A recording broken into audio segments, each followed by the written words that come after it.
In today's tutorial we're looking at the classic granny square with a twist. So as you can see here, mine looks fairly chunky and it's also got various colours running throughout it. So I've actually used 3 strands of yarn in 3 different colours to make this granny square. So I've gone with a red, white and blue theme, because 2022 is the year of the Jubilee, so I thought it would be a really fun make. So if you wanted to make yourself something, or I'm using one as a coaster currently, you can use it in blankets, scarves, anything you like. Make it bigger, add more rows, make a placemat, a table runner, whatever you fancy, yeah, for the Jubilee. So I wanted just to go over with you how I created it, what yarn I used, what hook size I used, and then I want to run through a little tutorial with you. So as you can see, I have used 3 strands of yarn, and I have used chunky yarn to create this project. So this chunky yarn uses a 6mm hook. So for this project I stranded 3 together and used a 12mm hook. This hook is a Knit Pro hook, I think. I'll leave a link to the Lovecrafts website below so you can get yourself some chunky yarn and this hook. But I think I got this hook from Amazon, so I'll also leave the link to the hook below. To get started with our granny square, we need to create this centre bit first. So any classic granny square starts with a chain 4.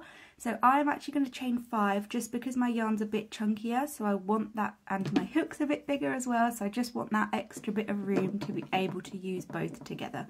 So I'm going to make a slip knot. You can make this whichever way you prefer.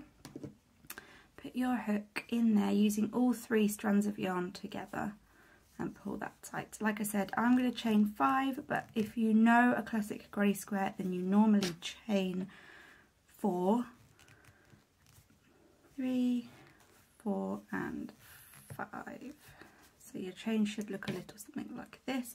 Now these do get in the way, you know, there's a lot of material and you're using multiple strands, so just keep pushing them out of the way so you've got space to work.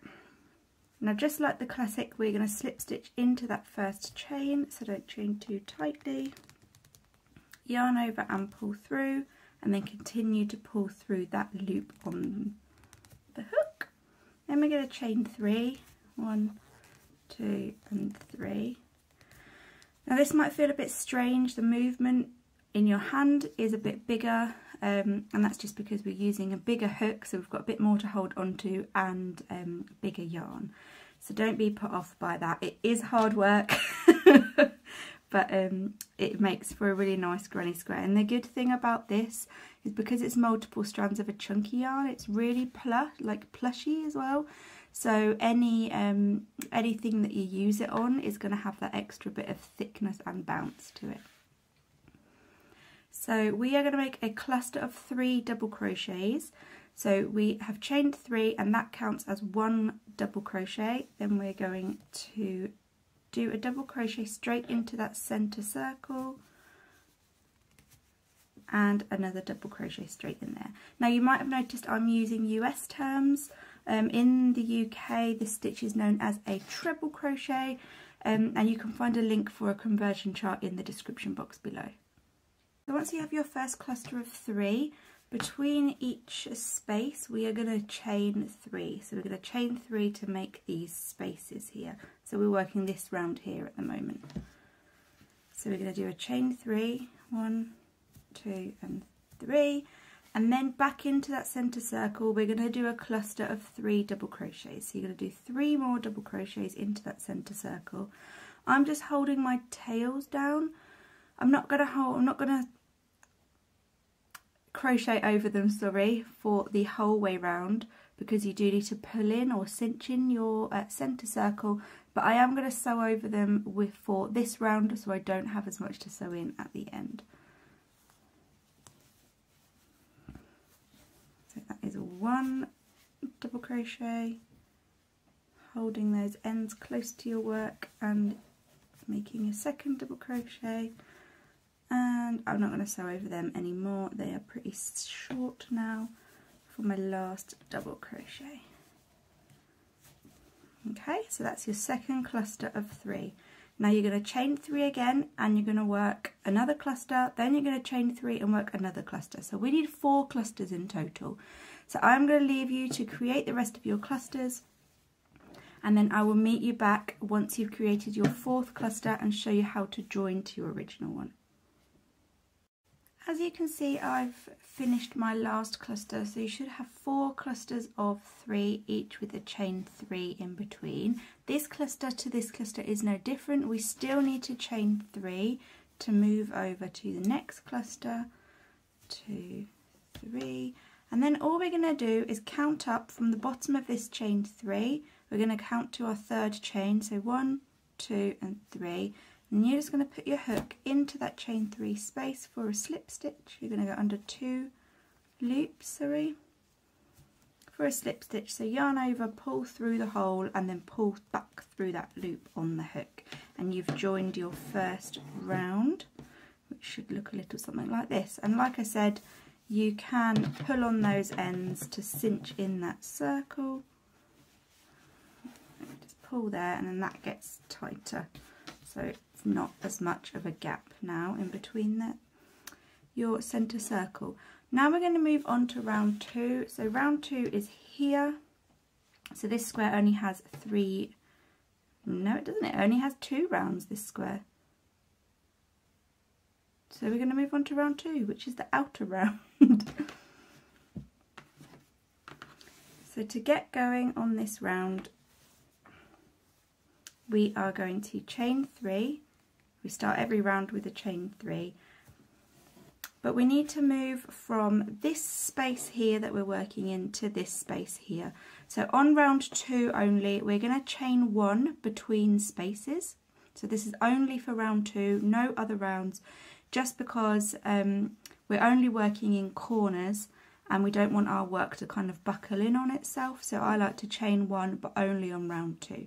So we have our 3 here, and we need to move from this space to this space. So we're just going to do that chain 1. So your first chain will be a chain 4. And this is going to be true for every other row. So if you are on an even row, so this is row 2, so when you get to row 4, you will chain 4 again to move over to the next space. And that's only for the first chain, just to move over to that next space so your work doesn't buckle in. Every odd row you should come out, so we joined here on this square, so if we did a chain 3 here, we could work straight into this space here, no problem, and that chain 3 would count as our first double crochet.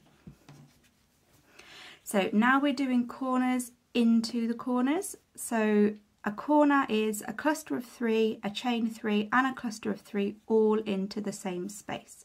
So let's go ahead and do that. So you've got your chain 4, then you're going to do a cluster of 3 double crochet into this space here.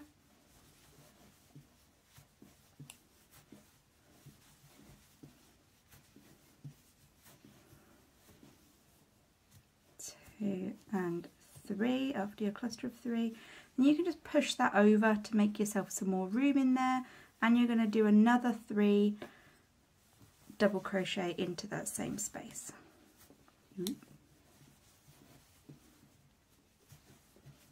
2 and 3, and then just like I mentioned before, we're going to chain 1 only on round 2 to help us jump to the next space. So on all the other rounds you'll have extra spaces. The bigger you make the project, the more spaces you will have. So look, as you can see here, you've got a corner space, then a space in between, then a corner space. So you don't need to do your chain 1 because you're not jumping from corner to corner, you've got this extra gap to work into. So we are going to do exactly the same as this corner in this corner here. So a cluster of 3, a chain 3, a cluster of 3.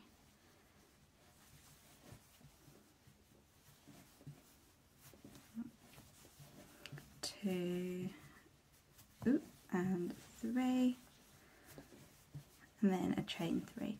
So if you like this tutorial, please give it a massive thumbs up, subscribe to my channel so I know that you enjoy the content and that you want me to create more. We're going to do another cluster of 3 in here,